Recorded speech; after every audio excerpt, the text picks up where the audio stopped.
এদিকে বসেন না, আপনি এদিকে সকলে একটু সামনে দিকে বসলে ভালো হতো। আপনারা লোক দাঁড়িয়ে গেছেন বেশি, কথা শুনতে হবে। আমরা সকলে আজকে উপনীত কেন?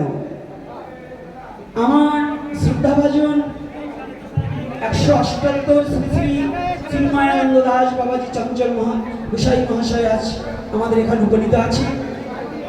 আজ আমাদের সনাতন ধর্ম সম্বন্ধে যে একটা কথা ভুলবশত যে কোনো কারণে হয়ে গিয়েছিল, যার সারা বাংলাদেশের সনাতনী পক্ষ থেকে আমিও প্রতিবাদ করেছি, আমি বকা পর্যন্ত দিয়েছি। আপনারা জানেন আজ সেই আমাদের বাবা পিছনে ভিডিও আছে, আজ আমাদের সমস্ত সনাতনীরা একত্রিত হয়ে ভারত বাংলা নয় শুধু সারা পৃথিবীর সনাতনীরা ক্ষুব্ধ হয়েছিল।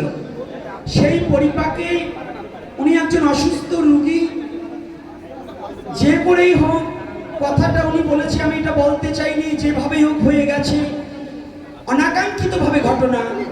তাই আমাদের সনাতনীরা যারাই আমরা ক্ষুব্ধ ছিলাম, আমিও ক্ষুব্ধ ছিলাম।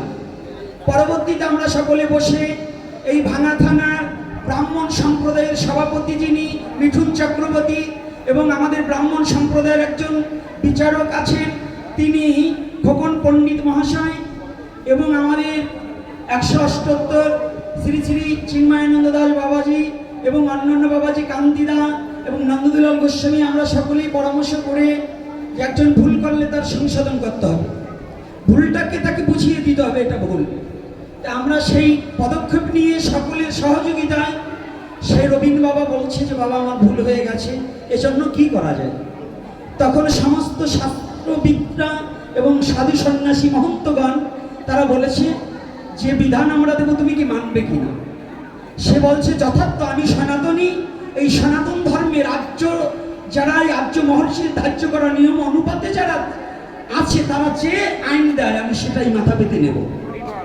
সেই সকলে আমরা বসে সেই সিদ্ধান্তবাদ করা হয়েছে। সেই সিদ্ধান্তে আজ বৈষ্ণব সেবা এবং বিষ্ণু পূজা এবং যথারীতি বেদ এবং বৈষ্ণবীয় দুটো মত একত্রিত হয়ে যে সিদ্ধান্তবাদ হয়েছে সেই সিদ্ধান্ত আজ আমরা উপনীত হয়েছে এবং আজ করা হলো। তাই আমিও জাতির কাছে এবং জাতির কাছে আমি করজোড়ে বিনয় করে বলছি, তিনিও আপনাদের কাছে বারবার ক্ষমা চাইছে। আমিও তা আপনাদের পক্ষ থেকে তাকে অনেক গালমন্দ করেছি।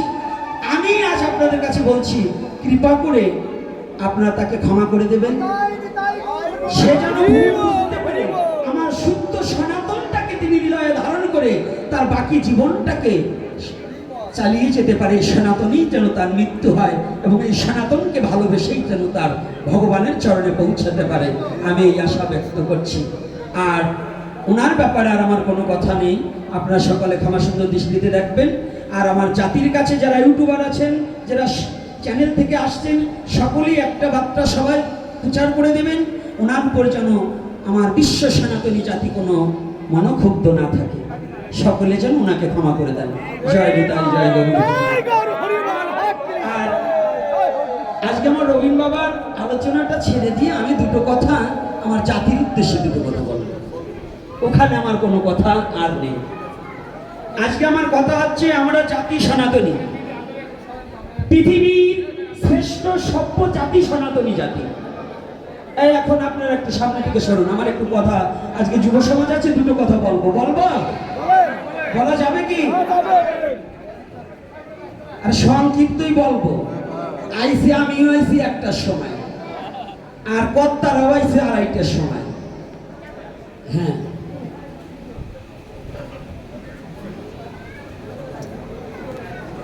একটা গড়াগড়ি। আচ্ছা যাক, একটু ভক্তের ধুলি আপনারা বাজারে পাঠান, একটু ভক্তের ধুলি মাথায় দিয়ে দেন। এখন একটা কথা বলি শুনুন। আজকে আমার দাদা বন্ধু একসাথে চলালো বহুকাল থেকে, তা চঞ্চলদা যে বারংবার যে কথাটা হিংস দিয়েছে যে প্রাচিত্যর মূল হচ্ছে হরিনাম, আর আমার কথা হচ্ছে হরিনামের আগে হচ্ছে অনুসূচনা, অনুসূচনা না জাগলে হরিনাম হয় না। তাই আজকে হরিনাম আর অনুসূচনায় আমাদের প্রাচিত্য হয়ে গেছে। ওদিকে না কথা বলে আজকে কথা বলতে চাই, সমস্ত সনাতনী জাতি আজকে জেনে জেনে যাবেন, পৃথিবীর সভ্য জাতি সনাতনী। পৃথিবীতে যখন কোনো শিক্ষার ব্যবস্থা চালু ছিল না, সনাতনে গুরুকুল ব্যবস্থা চালু ছিল। এটা কোনো ধর্মে ছিল না, একমাত্র সনাতনে ছিল। পৃথিবীর পৌরাণিক ইতিহাস যদি দেখতে যান, সনাতনের উপরে কোনো শিক্ষিত জাতি ছিল না। আজকে এই সনাতনী রাজ্য মহর্ষিদের ধার্য নিয়ম কানুন অবহেলার কারণে এই সনাতনী জাতি অশিক্ষিত হতে বসেছে। তাই আমি অনুরোধ করব, আপনারা যারা উপনীত হয়েছেন, আবার বৃদ্ধ বনিতা, সকলের চরণে হাত রেখে বলতে চাই, আমি যে ধর্মে জন্মগ্রহণ করেছি, এই ধর্মের উপরে পৃথিবীতে অন্য কোনো ধর্ম শ্রেষ্ঠ হতে পারে না। যার কাছে তার ধর্ম শ্রেষ্ঠ হতে হবে। নিজের ধর্মকে শ্রদ্ধা করতে হবে এবং নিজের ধর্মের স্ববিধিবিধান একাগ্র চিত্তে মৃত্যুর আগ পর্যন্ত না, মৃত্যু সময়ে নিজের ধর্মটাকে মেনে চলবো, এটাই আমাদের প্রতিজ্ঞাবদ্ধ হতে হবে। এবং মৃত্যুর পরেও যেন আমার উত্তরসূরি যারা থাকে, আমার এই সনাতনী ধার্য করা আইন এবং নিয়মেই যেন আমাদের সমস্ত নিয়ম কানুন প্রতিপালিত হয়, এটাই আমি আশা রাখবো। আর দ্বিতীয়তে, প্রতিটা ঘরে ঘরে এই যে নিত্যানন্দ প্রভুকে মহাপ্রভু নির্দেশ দিয়েছিলেন কি, শুনো শুনো নিত্যানন্দ, শুনো হরিদাস, সর্বত্র আমার কথা করবে প্রকাশ। প্রতি ঘরে ঘরে গিয়া করো এই ভিক্ষা, ভজ কৃষ্ণ, কহ কৃষ্ণ, করো কৃষ্ণ শিক্ষা। আমার দয়াল নিতাই চাঁদের সেই করুণায়, অপ্রাকৃত প্রেম দানের কৃপায় আমরা যে ঘরে ঘরে কৃষ্ণ ভজন শিখতে পেরেছি। আমাদের প্রতিটা ঘরে ঘরে, দাদা কিন্তু বারংবার আপনাদের বলেছে, চঞ্চল বাবাজি মহারাজ বারংবার বলেছেন আপনাদের যে নিজের বিবেকের কাছে প্রশ্ন করুন। তাই আজকে আমি অন্যদিকে আর আলোচনা বাড়াবো না। আমার মিঠুন বাবা বলেছে, বাবা এমন কোনো কথা বলবেন না। না, রাগও আমাদের আছে, আবার এমন কোনো কথা বলবো না আপনাদেরও লেস কাটুক আমারও লেস কাটুক, এই কথা বলবো না, ভয় নাই। কিন্তু আমার কথাটা হচ্ছে, আমরা যারা ধর্ম পর্যায়ে আছি, যে যে ব্রাহ্মণ বাবারা আছেন, যারা বৈষ্ণব আছেন এবং যারা গার্জিয়ান আছেন, সকলে তার সন্তানকে সনাতনী শিক্ষার দিকে উদ্বুদ্ধ হন। আমার চঞ্চলদা টোল খুলেছে, উনি কিন্তু একটা টোল খুলেছে। টোলের এই যে প্রদীপ সুমন, ওরা অনেকেই কিন্তু ওনার ছাত্র আছে এবং শিষ্যপুত্র আছে।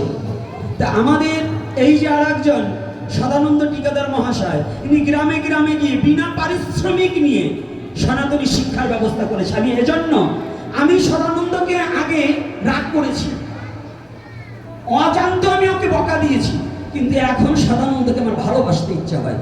একটাই কারণ, যে ব্যক্তি নিজের জাতির স্বার্থে বিনা পারিশ্রমিকে নিজের ধর্মটাকে জানাতে যায়, তিনি আমার একজন বান্ধব। এই জন্য বান্ধবকে তো ভালোবাসতেই হয়। তাই এই যে আমাদের প্রচারণা, সবার প্রচারণা চালিয়ে যেতে হবে, আর সনাতনী রীতিনীতিটাকে হৃদয়ে ধারণ করতে হবে। সনাতন এমন একটা জাতি যে নিজের ধর্মকে ভালোবাসতে জানে, পরের ধর্মকে শ্রদ্ধা করতে জানে, পরের ধর্মকে। এজন্য আমরা নিজের ধর্মকে ভালোবাসবো, পরের ধর্মকে শ্রদ্ধা করব। কোনো ধর্ম সম্বন্ধে আমাদের কোনো মন্তব্য থাকবে না, শুধু আমার নিজের ধর্মটাই প্রতিপালন করব। অন্য কোনো ধর্মের কিছু আমরা প্রতিপালন করবো না, তাকে শ্রদ্ধা জানাবো। এটাই আমি শেষ কথা বলতে চাই। এরপরে আরো